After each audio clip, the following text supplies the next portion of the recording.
Hi, this is four-time Olympian Ruben Gonzalez. You know, when I went to Lake Placid to take up the sport of luge, I was surrounded in an environment of success. And I saw right away that the coaches had systems in place. They knew what worked and what didn't work. That came from many, many years of experience. And that's what I like about franchises, because franchises use systems and understand the power of systems.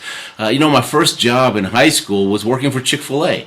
Back then, 1977 to 1980, back then Chick-fil-A had 141 stores. We were on the second floor in the corner of this small mall in Houston, Texas, and we had no traffic. Nobody knew what Chick-fil-A was. They called it Chick-fil-A. They'd walk up to the stand and say, hey, we'd like a Chick-fil-A sandwich. And we had to train them and educate them. But our manager, Steve, he was amazing. He understood systems. He was a gun-ho kind of guy, and he taught us leadership and pride for the brand. And just he would always say, you know, you're not working for Chick-fil-A. You're working for yourselves, because you're going to learn things here that you're going to use for the rest of your lives. And he was right. A lot of the things he taught me, I've used in building my speaking business. I mean, thanks, Steve. You know, we were even though we had a lousy location, we were always in the top 10 in sales out of all the 141 Chick-fil-A's in the country.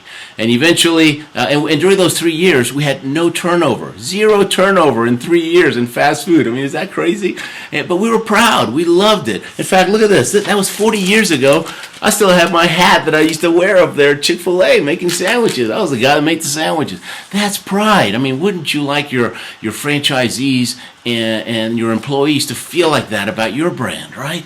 And so after 3 years, the Chick-fil-A figured out he was too good to just be running one store. They brought him to Atlanta, and they put him in charge of training other operators so that they could be good. And you've seen what's happened. I mean, it's not all because of Steve, obviously, but Chick-fil-A's doing okay, right? And so I believe in systems. I've got a crazy Olympic story that gives people hope. And when people walk out of my talk, your franchisees will be thinking, man, if that guy can go to the Olympics, we can do anything. And they'll be excited, reignited, and they'll have that pride again for your brand.